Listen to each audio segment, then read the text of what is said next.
नमस्कार मित्रांनो, आपल्या चॅनलवर तुमचं मनपूर्वक स्वागत आहे।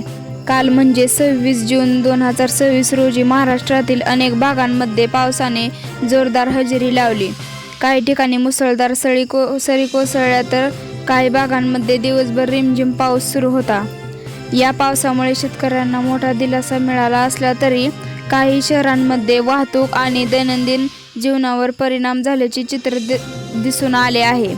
आजच्या या व्हिडिओमध्ये आपण जाणून घेणार आहोत काल कोणत्या भागांमध्ये पाऊस झाला, त्याचा नागरिक आणि शेतकऱ्यांवर काय परिणाम झाला आणि पुढील काही दिवसांसाठी हवामान विभागाने कोणता अंदाज व्यक्त केला आहे। महाराष्ट्रातील पावसाची स्थिती 26 जून रोजी मुंबई, ठाणे, पालघर, रत्नागिरी, रायगड, सिंधुदुर्ग, पुणे तसेच पश्चिम महाराष्ट्रातील काही भागांमध्ये चांगला पाऊस झाला। कोकणातील अनेक ठिकाणी दिवसभर पावसाची संततधार सुरू होती। काही शहरांमध्ये रस्त्यांवर पाणी साचल्याचे वाहन चालकांना अडचणींचा सामना करावा लागला। काही ठिकाणी वाहतुकीसह संथ झाली, मात्र प्रशासनाने परिस्थितीवर लक्ष ठेवून आवश्यक उपाययोजना सुरू ठेवल्या। शेतकऱ्यांसाठी दिलासा देणारी बातमी। सध्या खरीप हंगाम सुरू झाला असल्याने हा पाऊस अनेक शेतकऱ्यांसाठी फायदेशीर ठरत आहे। पावसामुळे जमिनीतील ओलावा वाढत असून पेरणीच्या कामांना वेग मिळण्याची शक्यता आहे। तरीही ज्या भागांमध्ये मुसळधार पाऊस पडत आहे तेथील शेतकऱ्यांनी शेतीतील पाण्याचा निचरा योग्य प्रकारे होईल याची काळजी घेणे आवश्यक आहे।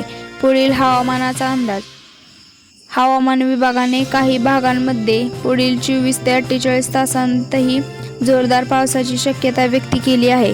त्यामुळे सखल भागात राहणाऱ्या नागरिकांनी सतर्क राहणे, अनावश्यक प्रवास टाळणे, नदी नाल्यांच्या जवळ जाणे टाळावे आणि स्थानिक प्रशासन व हवामान विभागाकडून दिल्या जाणाऱ्या काही सूचनांचे पालन करावे। निष्कर्ष करता एकंदरीत पाहता 26 जूनचा पाऊस अनेक भागांसाठी दिलासादायक ठरला तर काही ठिकाणी त्यांचा दैनंदिन जीवनावर परिणाम झाला। येत्या काही दिवसातही पावसाचा जोर कायम राहू शकतो, त्यामुळे प्रत्येकाने सावध राहणे गरजेचे आहे।